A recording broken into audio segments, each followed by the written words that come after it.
할렐루야. 저와 여러분은 하나님께 구원받은 그리스도인입니다.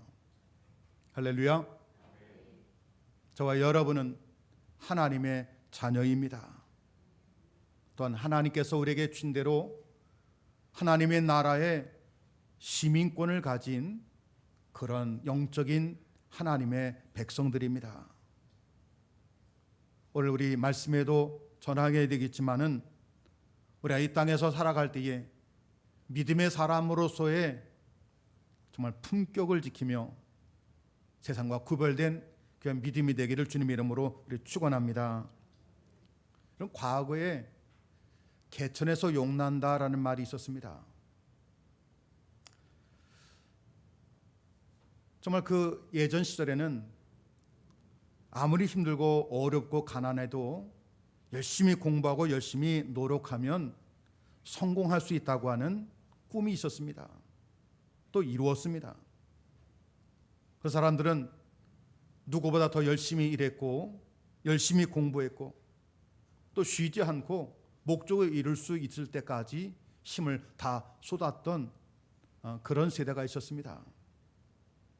하지만 지금은요, 개천에서 용난다라는 말, 아마 젊은 사람들에게 하면 그 말을 누가 믿어요? 때가 어느 때인데. 그래서 요즘은 절대로 개천에서 용나지 않는다라고 하는 말이 더 맞지 않는가라는 생각도 하게 됩니다. 오죽하면 오래전부터 우리 젊은 청년들에게 꿈을 이룰 수 없으니 포기하는 세대, 3포, 5포, 7포, 아무리 노력해도 안 되는 이런 현실 앞에 힘들어하는 우리 젊은 세대가 정말 많습니다. 언젠가는 이것을 유머로 만들어서 자신의 출신에 따라서 진골, 성골, 육두품 이런 것들로 자신의 신분을 이렇게 구분지었던 그런 때도 있었습니다. 직장에서는요, 경영진 출신의 자녀들은 진골이라고 말합니다. 공채 출신을 가리켜서 성골이라고 말합니다. 그리고 협력사 출신들을 가리켜서 육두품이라고 말합니다. 비단 이것이 세상에서만 있는 것이 아니라 목회자 세계도 있습니다.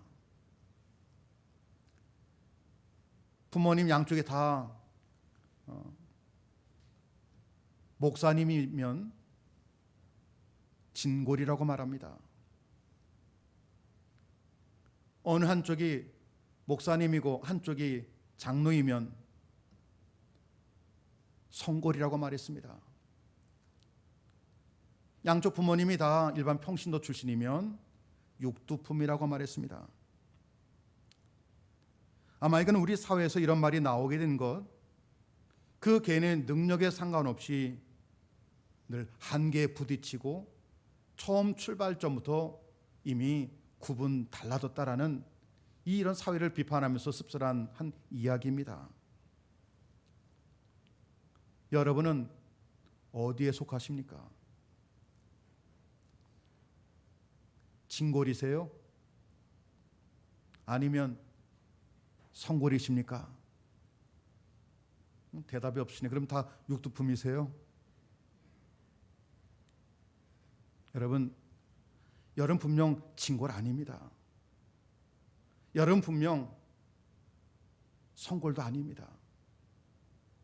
여러분 분명 육두품도 아닙니다. 요한복음 1장 18절에 12절에 보니까요, 영접하는 자, 곧 그 이름을 믿는 자들에게는 하나님의 자녀가 되는 권세를 주셨으니. 할렐루야. 여러분, 이 말씀 가운데 우리가 누구인가를 알려주고 있습니다. 우리는요, 왕 되신 하나님의 자녀입니다. 일반 사람들을 진골, 성골, 육두품으로 나오는 그런 규정이 아니라 하나님의 자녀라고 하면 우리 이런 말을 합니다. 로얄 패밀리라고 말합니다. 왕족이라고 말합니다. 세상에서 구분지어 놓은 그런 계층이 아니라 여러분 그것을 뛰어넘는 하나님의 자녀, 바로 왕족이라는 것을 마음속에 새기시고 또 위로를 받기를 주님의 이름으로 부탁드립니다.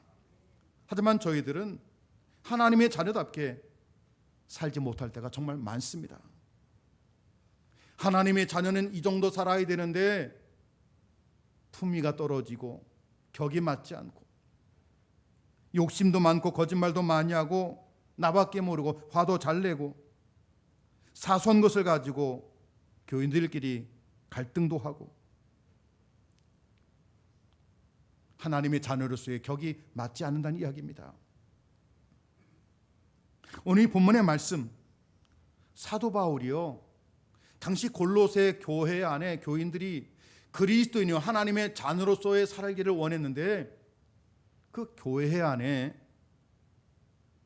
부도덕하고 비인격적인 교인들의 모습을 보면서 안타까운 마음을 가지고 하나님의 자녀로서 그렇게 살면 되겠습니까? 오히려 그것이 주의 복음을 전하는데 방해가 될 수밖에 없다라는 것을 염두에 두면서 하나님의 자녀로서의 격에 맞는 그런 삶을 살아가야 될 것을 그들에게 깨우쳐 주고 있습니다. 여러분, 오늘 이 말씀을 통해서 하나님의 자녀가 된 저희들 이 땅에서 어떤 마음과 어떤 모습으로 살아가야 될지를 함께 깨닫고 하나님의 자녀로서 살기를 주님의 이름으로 부탁을 드립니다. 첫째는요, 여러분들 옷이 달라야 됩니다. 오늘 우리 본문 12절에 보니까 그러므로 너희는 하나님이 택하사 거룩하고 사랑받는 자처럼 궁일과 자비와 겸손과 온유와 오래 참음을 옷 입고 라고 됐습니다. 옷이 달라야 된다고 하는 것은 예수 믿는 사람으로서의 세상 사람에게 비춰지는 우리의 외적인 모습, 우리의 덕성이 달라야 된다는 이야기를 해주고 있는 것입니다. 그럼 제가 고등학교 다닐 때 체육 시간이 되면 체육복을 갈아입고 운동장에 나가게 됩니다. 근데 한 추운 겨울이 되면 체육복이 다 그 당시엔 변변치 않아 가지고서 얼마나 추운지 모릅니다. 그럼 새까만 교복 위에다가 체육복을 껴 있습니다. 몸이 둔하지만 좀 추위를 이겨볼까 하는 마음으로 나갔다가 늘 체육 선생님께 야단을 맞습니다. 어떤 정신 가지고 나왔느냐는 둥 야단 호되게 맞습니다. 약속을 받죠. 다음 주부터는 하지 않겠다고.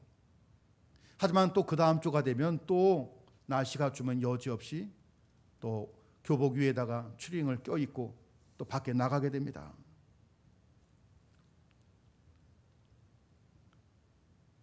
여러분, 우리 청년들이 군에 나갈 때 군 입대할 때까지는 집에서 입는 옷을 입고 군 입대를 하게 됩니다. 훈련소에 들어가게 되면 제일 먼저 하는 것이요, 훈련이 먼저가 아니라 사회에서 입고 있던 모든 옷들을 다 벗어내버립니다. 겉옷에서 속옷에 이르기까지 모든 것을 다 벗습니다. 그리고 다 똑같은 군대에서 통일한 군복으로 갈아입히게 됩니다. 군인이 되기 위해서는 세상에서 입었던 옷을 입고 군인이 될 수 없는 것처럼 오늘 우리 바울이 우리에게 이야기할 때에 우리가 그리스도인이 되기 위해서는 세상에서 우리가 누리고 경험하고 보여주었던 그런 옷을 가지고는 살아서는 안 된다는 것을 우리에게 알려주고 있습니다. 그래서 9절에 보니까 옛사람과 그 행위를 벗어버리고 라고 말도 하고 있고, 또 오늘 우리 이 말씀 본문에 12절에 있는 것처럼 이러한 옷을 입으라 라고 했던 것입니다. 우리가 벗어버릴 옷 8절에 보니까요, 분함과 노여움과 악의와 비방과 너희의 부끄러운 말, 이런 모든 것들을 다 내어버리고 오늘 12절에 궁일과 자비와 겸손과 온유와 오래 참음을 입으라 라고 했습니다. 우리가 믿는 사람이라면, 그리스도인이라고 하면 세상 사람들에게 보여주는 어떤 옷이 되어야 되겠습니까? 그 하나는 긍휼의 옷이 되어야 됩니다. 여러분, 긍휼이라는 말은 다른 사람의 형편을 동정하여서 그를 불쌍히 여기는 마음이 긍휼입니다. 참 안 됐다, 참 힘들겠다, 그 마음을 가지고 그를 치근히 여기는 마음이 긍휼인데, 여러분, 욥이 고난받을 때에 그에게 찾아온 3명의 동료가 있었습니다. 그 동료들이 그를 위로하겠다고 왔지만은 그 마음속에 욥의 형편을 동정하지 아니하고 잣대를 가지고 들이대다 보니까 위로하러 온 사람이 오히려 욥에게 상처만 주고 말았습니다. 우리는 세상 사람들에게 그들의 마음을 헤아려 주고 안쓰럽게 봐주는 긍휼의 옷을 입으라고 되어 있습니다. 또 자비의 옷을 입으라고 되어 있습니다. 자비는요, 친절과 상냥함, 다른 사람의 유익을 위해서 선한 행동을 보이는 것이, 그것이 자비인 것입니다. 여러분, 세상 사람들 대해 나갈 때 친절하시 바랍니다. 그들 앞에 상냥하시 바랍니다. 여러분이 친절한 것도 믿음의 사람이 보여주어야 될 우리의 옷입니다. 겸손이라는 옷이 있습니다. 자기를 낮추는 겁니다. 상대방을 나보다 더 낮게 여겨주는 그 마음, 그 마음이 겸손의 마음인 것입니다. 온유라는 옷을 또 입으라고 했습니다. 상대방을 부드럽게 대해주는 겁니다. 비록 상대방이 나에게 무례하게 거친 태도를 나에게 보여준다 하더라도 내 마음을 통제하여서 그에게 부드러움을 잃지 않은 그 마음, 그 마음이 온유함인 것입니다. 오래 참음이라는 옷이 있습니다. 농부가 추수를 분명히 알기 때문에 힘들고 어려운 모든事를 이겨내며 나가서 농사를 짓습니다. 이처럼 우리는 상대방에 대한 믿음을 가지고 그를 끝까지 믿고 참아주며 견뎌주는 것, 이것이 오래 참음인 것입니다. 바울은 믿음의 사람들에게, 특별히 골로새 교인들에게 세상 사람들 바라보는 그 순간에 그들과 어떤 관계를 맺고 어떤 모습을 보여줄 것인가, 적어도 하나님을 믿노라 하면 긍휼과 자비와 겸손과 온유와 오래 참음이라는 이런 모습이 그들에게 비춰줘야 되지 않겠느냐 알려주고 있습니다. 여러분, 우리 그리스도인 이 땅에 살지만 세상과는 다른 옷을 입어야 됩니다. 여러분의 옷이, 영적인 옷이 정말 그들과는 다른 구별된 옷이 되기를 주님의 이름으로 축원합니다. 두 번째입니다. 바울이 얘기합니다. 아마 마음의 자세를 의미하는 것으로서 두 번째는 태도가 달라야 된다는 이야기입니다. 그러면 사람을 대하는 태도가 달라져야 됩니다. 믿음을 가졌다라면, 하나님을 믿는다고 하면 태도가 바뀌어야 됩니다. 우리 13절에 보니까 누가 누구에게 불만이 있거든 서로 용납하여 피차 용서하되 주께서 너희를 용서하신 것과 같이 너희도 그리하고 라고 있습니다. 여기 말씀 전혀 나와 무관한 사람에 대한 이야기가 아닙니다. 누가 누구에게, 이 말은요 서로를 잘 아는 관계입니다. 아마 특별히 이 말은 골로새 교회 안의 교인들끼리에 대한 그런 이야기인 것 같습니다. 누가 누구에게 불만이 있거든 그 불만이 생길 때 어떻게 대처할 것인가 우리에게 알려주고 있습니다.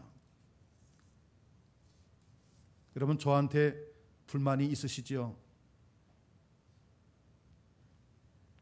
아마 있을 겁니다. 없다고 하면 거짓말일 거고요.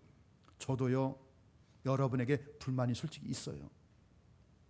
없다고 말하는 것 거짓말입니다.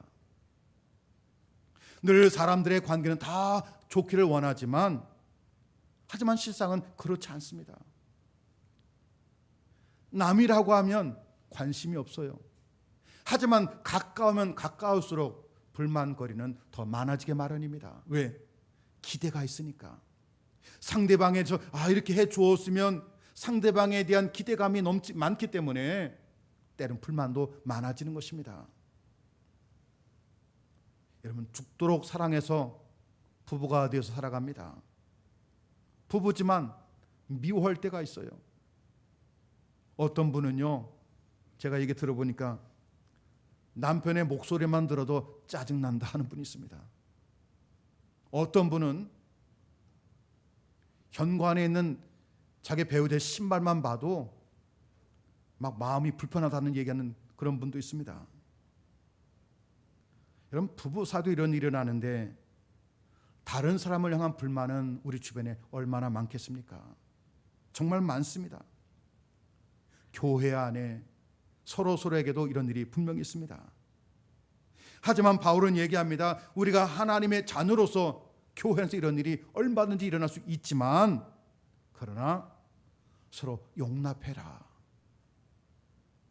서로 용납하고 피차 용서하되 예수님이 내가 너희를 용서하신 것처럼 그렇게 너희도 용서해 주어라. 바울은 우리의 태도를 얘기해 주고 있습니다. 불만을 품는 것은 불만을 품는 것이 아니라 사랑을 품어야 됩니다. 상대방에 대한 불만을 가지고 서로 논쟁하고 싸우는 것이 아니라 상대방을 품어줄 수 있는 아량을 가지시 바랍니다.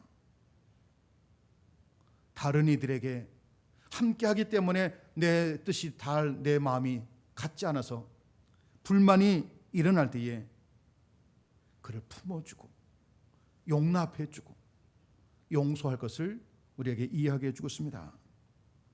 그리고 옳고 그름은 하나님께 맡기시기 바랍니다. 그가 맞느냐 안 맞느냐는 하나님이 하시는 일입니다.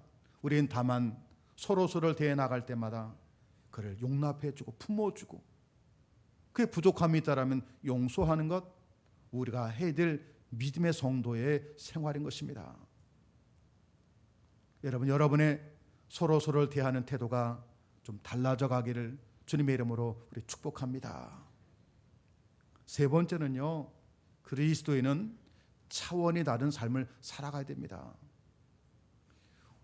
아마 세상의 기준이 이 정도 살아간다고 하면 바울이 원했던 생활은요, 그보다 좀 더 높이 격이 다른 그런 삶을 우리에게 요청합니다. 먼저 14절에 보니까 이 모든 것의 사랑을 더하라. 이는 온전하게 매는 띠니라. 그 하나는요, 사랑하되 그 모든 일을 사랑으로 하라고 되어 있습니다. 여러분, 모든 것 위에 사랑을 더하라는 것, 우리가 어떤 일을 감당해 나갈 때에 주님의 사랑으로 하는 겁니다. 어떤 일을 이루고자 나갈 때에 예수님이 우리에게 보여준 그 사랑으로 하라는 이야기입니다. 여러분, 당연한 이야기 같지만 그렇지 않을 때가 얼마나 많습니까? 일을 할 때는 그 사람 때문에 하게 되고, 저 일을 할 때는 내게 득이 되니까 하기도 하고, 또 때로는 내가 일함으로 내가 얻는 많은 혜택도 있기 때문에 할 때가 있습니다. 하지만 바울은 우리에게 요청할 때에 우리가 해야 될 모든 일이 있을 때 그 하는 모든 일, 그 위에 주님의 사랑으로 하라고 되어 있습니다. 주님의 사랑이 그 일의 일부라는 얘기 아닙니다. 하는 일에 마치 플러스 알파와 같이 하나 보태라라는 이야기도 아닙니다. 그 모든 것 위에 가장 중심이 주님의 사랑으로 하라는 이야기입니다. 여러분, 서로 감당해 나갈 때마다 여러분이 하는 모든 자리에 사랑하되 그 모든 일 주님의 사랑으로 하시기를 주님의 이름으로 축복합니다. 두 번째는요, 우리에게 평안하기를 원하되 주님 주시는 평안으로 살아갈 것을 당부해 주고 있습니다. 15절의 말씀입니다. 그리스도의 평강이 너희 마음을 주장하게 하라. 평강을 위하여 너희가 한 몸으로 부르심을 받았나니. 여러분, 우리가 어떤 일, 좋은 일을 얻으면요, 마음이 즐거워져요. 기쁨도 생깁니다. 마음이 또 평안도 생깁니다. 하지만 믿음의 상도들에게 주는 이야기는요, 그리스도의 평강으로 마음을 다스리라는 것을 알려주는 것입니다. 여러분, 주님의 평강이 어떤 평강입니까? 하나님과 우리가 원수에서 심판받을 자가 되었는데 하나님이 그 아들을 이 땅에 보내주셔서 십자가의 죽으심으로 하나님과의 관계가 회복이 되었습니다. 이거러진 것들이 활짝 펼쳐졌습니다. 모관한 것들이 부드러워졌습니다. 깨진 것이 다시 합쳐진 것입니다. 그 표현을 평강이라고 말하는 것입니다. 주님이 제자에게 나타나실 때마다 하신 말씀, 너에게 평강이 있을지어다. 세상의 것 때문에 염려하고 불안하지만 하나님이 그 아들 예수님을 통해서 보여주었던 그 회복의 역사가 우리 가운데 임할 때, 그 평강으로 나를 다스릴 때, 세상의 것 때문에 불안하고 염려가 되지만 주님의 평강으로 이 모든 것들을 다스릴 수 있기에 주님은 우리에게 나타나실 때마다 너에게 평강이 있을지어다 말씀해 주신 것입니다. 그 평강은 분명 다른 것입니다. 요한복음 14장 27절에 보니까요, 나의 평안을 너에게 주노라. 내가 너에게 주는 것은 세상에 주는 것 같이 아니하니라. 너네 마음에 근심도 말고 두려워하지도 말라. 분명히 우리 예수님이 내가 너에게 주는 것은 세상에 주는 것과는 다르다고 되어 있습니다. 근데 우리는 자꾸 세상의 것을 얻을 때가 있습니다. 하나님, 세상에서 이렇게 하면 마음이 평안하던데요. 주님이 주는 평안은 그것이 아닙니다. 주님의 평화로, 주님이 주는 그 평안함으로 여러분의 삶을 다스리시기를 주님의 이름으로 부탁을 드립니다. 근데 말씀에 가만히 보니까요, 그리스도의 평강이 너희 마음을 주장하게 하라. 여기 보니까요, 주장하라는 말이 있습니다. 아무리 봐도 내 마음이 안정이 안 되는 겁니다. 아무리 봐도 내 마음이 이게 잘 이루어지는 않는 것입니다. 근데 말씀해 보니까 주장하라는 것은 이미 하나님이 우리에게 준 그 평안을 가지고 주장하라는 것은 바로 어떤 의미가 됐습니까? 다스려라, 내 마음을 통제하라, 이런 의미가 있는 것입니다. 주님의 것을 가지고 여러분의 마음을 다스리시기 바랍니다. 주님이 허락한 것 가지고 여러분의 마음을 통제해 나가기를 주님의 이름으로 부탁을 드립니다. 그래서 우리에게 주님 주시는 평안함으로 살아가라는 이야기입니다. 여러분, 솔직히 제가 요즘요 한두 달 넘게 2시까지 잠이 안 와요. 염려가 많은지 걱정이 많은지, 어떤 친구는 저에게 생각이 많아서 그래 라고 얘기하지만 코로나 이후로 잠이 안 옵니다. 교회가 어떻게 될까? 또 교인들이 사정 이런저런 모습 때문에 나오지 못하는 그 모습 바라보면서 앞으로 시간이 얼마나 지나가면 그분의 믿음이 회복될까? 그분의 믿음이 없어서일지 아닐지, 또 때로는 아예 얼굴조차 보이지 않는 것은 아닌지, 어린 아이들은 또 어떻게 해야 다시 모판에서부터 또 출발할까? 많은 염려와 걱정하게 됩니다. 근데 주님이 저에게 오늘 말씀 준비하면서 주님이 이미 다 예배해 놓으신 그 그리스도의 평안함, 너 그것을 가지고 다스려라. 하나님이 하시는 것이니 다스려라는 이야기입니다. 오늘 이 뜻은 아니겠지만은 말씀을 준비하며 깨달은 것이 무엇이냐면요, 내가 하니까 마음이 다스리지 않는 겁니다. 주장하게 하라고 하는 것은 하나님께 맡기라는 뜻으로 저는 깨달았습니다. 여러분, 안 되는 것은요, 주님께 맡기시 바랍니다. 하나님이 하시면 되지 않겠습니까? 하나님이 역사하시면 지금 이런 시를 통해서 알구와 쭉정이가 구분이 될 것이고 더 믿음의 간절한 역사가 일어날 것을 저는 분명히 믿습니다. 여러분, 차원 다른 주님 주신 평안함으로 이 땅에서 정말 담대한 삶이 되기를 주님의 이름으로 부탁드립니다. 또 세 번째는요, 우리에게 무엇을 얘기합니까? 감사는 생활로 살아갈 것을 당부합니다. 오늘 15절에 너희는 감사하는 자가 되라. 여러분, 신앙 안에서 감사라고 하는 것은 하나님이 내게 주신 것을 생각하며 감사하는 것이고, 또 앞으로 하나님께서 내게 주실 것을 기대하며 그것을 믿고 감사하는 것입니다. 근데 헬라어에서 감사라는 말은요, 기쁨과 은혜라는 말이, 이 합성어가 감사라는 말입니다. 하나님이 내게 준 은혜, 구원의 은혜, 그 은혜 받은 것에 대해서 기뻐하며 하나님 앞에 그 기쁨으로 하나님께 찬양하라는 이야기입니다. 그냥 감사라는 이야기 아닙니다. 우리가 은혜 받은 것에 감사할 수 있다는 것, 이유가 무엇입니까? 이미 우리는요, 하나님의 은혜로 하나님의 자녀가 되었습니다. 이 하나만 가지고도 우리는 감사하기가 충분하다는 이야기입니다. 감사하는 자가 되라. 감사할 일이 있을 때만 하라는 이야기가 아니라 너희가 어떤 상황 속에 있을지라도 감사하는 사람이 될 것을 우리에게 말씀하고 있는 것입니다. 사랑하는 여러분들, 조건에 따라서 감사하는 사람이 되지 마시고요, 여러분이 감사하는 믿음의 사람이 되기를 주님의 이름으로 부탁드립니다. 이미 하나님이 내게 은혜 주셨기에 그 은혜 때문에 기쁨이 생기고, 또 앞으로 내게 줄 은혜 때문에 은혜를 기대하며 우리는 감사하는 겁니다.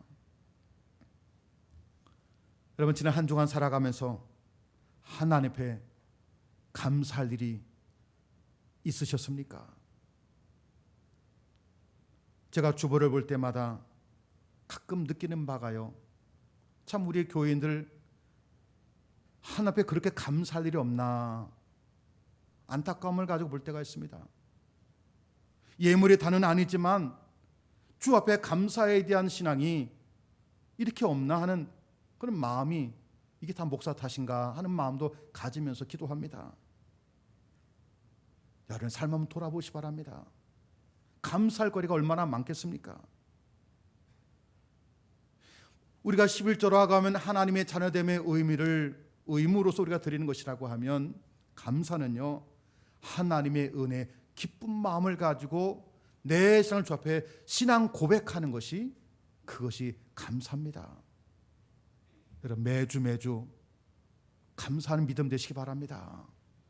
하나님 앞에, 교우들 앞에 서로에게 감사가 끊이지 않은 그런 믿음이 우리 그리스도인의 믿음이 되어야 되는 것입니다. 그럼 마지막으로는요, 여러분, 무엇을 하든지 간에 주님의 이름으로 하기를 주님의 이름으로 축원합니다. 오늘 17절에 보니까 또 무엇을 하든지 말이나 일이나 다 주 예수의 이름으로 하고 라고 됐습니다. 우리가 흔히 일할 때 내 이름으로 할 때가 얼마나 많습니까? 나를 나타내고 나를 드러내고 내 명예를 때문에 일할 때가 얼마나 많습니까? 내 이름에 걸맞지 않으면 우리 포기합니다. 안 합니다. 근데 여기 보니까 너희가 무엇을 하든지 너의 말이나 너의 일에나, 이 말은요, 우리의 삶 전체를 가리키는 말입니다. 우리가 말하는 것도 믿음과 연결되어 있어야 되겠고, 일하는 것도 믿음이라는 것과 관계를 맺고 일하는 것입니다. 여러분, 주님의 이름으로 일하시고 주님의 이름으로 말도 하시고, 또 어찌 보면 믿음의 사람답게, 구원받은 사람답게 그렇게 살아갈 것을 우리에게 이야기해 주고 있습니다. 여러분, 저는요, 세상적으로 바라보면 목회자이지만 육두품 출신입니다.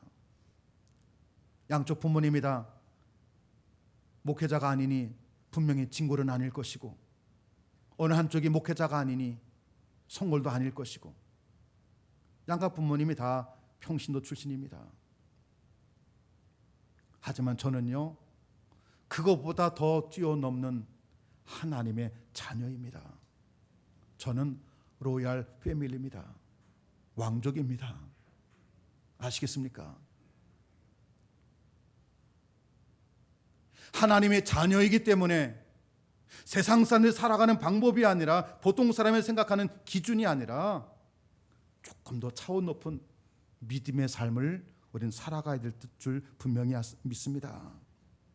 여러분, 구원받은 사람답게, 은혜 받은 사람께 살기를 주님의 이름으로 축복합니다. 여러분은 누구라고요? 하나님의 자녀. 세상에서 기준이 잡아진 그 기준이 아니라 이 모든 것을 초월한 하나님의 자녀들입니다. 이제 하나님의 자녀로서 이 땅에서 당당하게 그들과는 차원 높은 구별된 믿음이 여러분의 신앙이 되기를 주님의 이름으로 축원합니다.